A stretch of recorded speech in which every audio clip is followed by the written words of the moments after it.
So displacement कैसी quantity है बच्चों? आपकी वेक्टर क्वांटिटी है।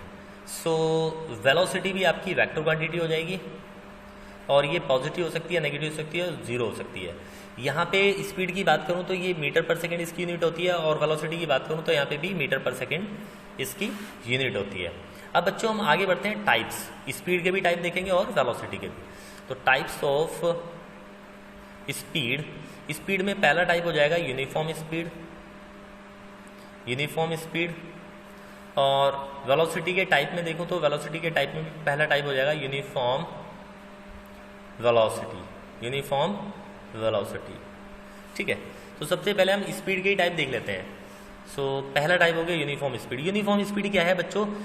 इक्वल टाइम में इक्वल डिस्टेंस अगर ऑब्जेक्ट चल लेता है आपका, मीन्स पहले 1 सेकंड में 5 मीटर चला मान के चलो, दूसरे 1 सेकंड में भी 5 मीटर चला, सो यहाँ से यहाँ तक की स्पीड 5 मीटर पर सेकंड है, यहाँ से यहाँ तक भी 5, मीन्स इक्वल टाइम में इक्वल डिस्टेंस है, तो यूनिफॉर्म स्पीड है आपकी। दूसरी चीज़ मैं बात करता हूँ नॉन यूनिफॉर्म स्पीड की, नॉन यूनिफॉर्म स्पीड की। नॉन यूनिफॉर्म स्पीड में क्या होता है बच्चों? नॉन यूनिफॉर्म स्पीड में होता है अगर ऑब्जेक्ट इक्वल टाइम में अनइक्वल डिस्टेंस चले। मान के चलो पहले 1 सेकंड में आपने 8 मीटर चला 1 सेकंड में, अगले 1 सेकंड में 5 मीटर पर चल लिया आपने। सो यहाँ से यहाँ तक स्पीड 8 मीटर पर सेकंड रहेगी, और यहाँ से यहाँ तक 5 मीटर पर सेकंड। सो आपकी जो स्पीड है वो वेरी करती जा रही है, इक्वल टाइम में इक्वल डिस्टेंस यहाँ पे नहीं चला जा रहा है। सो ये नॉन यूनिफॉर्म स्पीड हो जाएगी। तीसरा टाइप है एवरेज स्पीड। अब बच्चों एवरेज स्पीड में आपको ध्यान देना है, एवरेज स्पीड कभी भी आप यूनिफॉर्म स्पीड के लिए नहीं निकालते। अगर क्लास में 10 स्टूडेंट है, 10 के 10 बच्चों के 8 मार्क्स हैं, तो एवरेज निकालोगे तो 8 ही आएगा। तो सेम उसी तरीके से एवरेज हम वहाँ निकालते हैं जहाँ चीज़ें डिफरेंट होती है, स्कैटर हो रखी होती है अनइक्वल अमाउंट में, और जहाँ सब कुछ एक जैसा है तो वहाँ एवरेज निकालने की जरूरत ही नहीं है, वहाँ एवरेज जो सेम वैल्यू है वही होगी। तो एवरेज हम यहाँ निकालेंगे नॉन यूनिफॉर्म स्पीड में। नॉन यूनिफॉर्म स्पीड में फॉर्मूला क्या हो जाएगा एवरेज स्पीड का? That is total distance travelled upon में टोटल टाइम टेकन। अब टोटल डिस्टेंस अगर मैं यहाँ से यहाँ तक देखूँ तो टोटल डिस्टेंस कितना चला गया बच्चों? 8 + 5 अपॉन में टाइम देखूँ तो 1 + 1, अभी आ गया 8 + 5 13/2, 13/2 मीटर पर सेकेंड आ गई स्पीड, एवरेज स्पीड। अब ना तो ये 8 से मेल खा रही है ना ये 5 से, कितना आ गया? 6.5 मीटर पर सेकेंड। तो एक्चुअल में आप 6.5 मीटर पर सेकेंड से चले नहीं हो यहाँ से यहाँ तक कहीं पे भी, लेकिन ये इन सब का एवरेज निकाल के हमने बताया है। सो हम लास्ट टाइप देखते हैं स्पीड का, दैट इज इंस्टेंटेनियस स्पीड। अब इंस्टेंटेनियस स्पीड क्या है उस पर ध्यान देंगे बच्चों। इंस्टेंटेनियस स्पीड है, फॉर एग्जांपल आप यहाँ से यहाँ तक चले आ रहे थे, और आप यहाँ से यहाँ तक चले आप 5 मीटर पर सेकंड की स्पीड से, और यहाँ से यहाँ तक आप 3 मीटर पर सेकंड से। आपसे कोई पूछ बैठे कि पी पॉइंट पे बताओ, आप पी पॉइंट पे आपकी स्पीड कितनी है, तो वो पी पर्टिकुलर इंस्टेंट पे पूछ रहा है आपसे, उस एक पर्टिकुलर इंस्टेंट पे पूछ रहा है, किस इंस्टेंट पे? पी वाले इंस्टेंट पे। तो आप अच्छे से जानते हो पी पॉइंट पे जब आप थे तो आपकी स्पीड 5 थी, तो आप लिख दो 5 मीटर पर सेकेंड। अगर आपसे कोई पूछे क्यू पॉइंट पे आपकी स्पीड बताओ, तो क्यू पॉइंट पे इंस्टेंटेनियस स्पीड हो जाएगी 3 मीटर पर सेकेंड। तो आई होप आपको समझ आ गया होगा इंस्टेंटेनियस स्पीड आप कैसे निकाल सकते हैं। ठीक है, उसके बाद बच्चों हम आगे बढ़ेंगे वेलोसिटी के टाइप पे। अब वेलोसिटी के टाइप में अब आपको एक चीज़ पे ध्यान देना होगा बच्चों, यहाँ पे डायरेक्शन का कोई रोल नहीं था स्पीड के केस में, लेकिन यहाँ पे डायरेक्शन का केस है। किसमें? वेलोसिटी के टाइप में। आपको यहाँ पे डायरेक्शन को माइंड में रख के चलना है। सो यूनिफॉर्म वेलोसिटी में आप क्या होगा, मान के चलो आप ए से बी तक जा रहे हो, ए से बी तक आप स्ट्रेट पाथ पे जा रहे हो, यहाँ से यहाँ तक आपने 5 मीटर चला 1 सेकंड में, यहाँ से यहाँ तक भी आपने 5 मीटर चला 1 सेकंड में, मीन्स यहाँ से यहाँ तक की आपकी वेलोसिटी होगी 5 मीटर पर सेकंड ए से बी की डायरेक्शन में, और यहाँ से यहाँ तक की भी आपकी वेलोसिटी होगी 5 मीटर पर सेकंड ए से बी की डायरेक्शन में।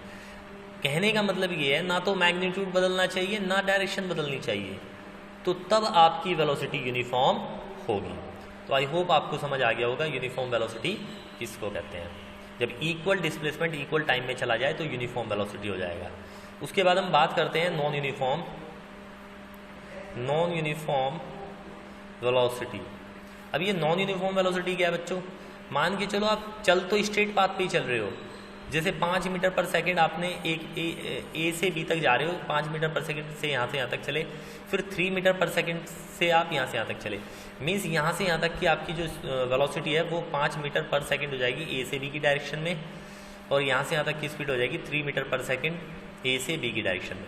अब इसमें समझने वाली बात क्या है, ए से बी की जो डायरेक्शन है वो तो सेम है, लेकिन मैग्नीट्यूड बदल गया है। यहाँ पे क्या बदल गया, मैग्नीट्यूड बदल गया, तो ये नॉन यूनिफॉर्म वेलोसिटी है। अब आप एक काम कर सकते हो, वेलोसिटी को आप दो तरीके से बदल सकते हो, या तो डायरेक्शन बदल दो या मैग्नीट्यूड बदल दो। आपने मैग्नीट्यूड बदल दिया, आप डायरेक्शन बदल के देख लो। अब आप मैग्नीट्यूड मत बदलना, यहाँ से यहाँ तक आप चले 5 मीटर 1 सेकेंड में, और यहाँ से यहाँ तक फिर से आप 1 सेकेंड में 5 मीटर चले। ये ए से बी है और ये बी से सी है, मीन्स यहाँ से यहाँ तक की वेलोसिटी आ गई 5 मीटर पर सेकेंड ए टू बी, यहाँ से यहाँ तक की वेलोसिटी आ गई 5 मीटर पर सेकेंड बी टू सी। तो बच्चों समझने वाली चीज़ क्या है, यहाँ से यहाँ तक की वेलोसिटी डिफरेंट है, यहाँ से यहाँ तक की वेलोसिटी डिफरेंट है। क्यों?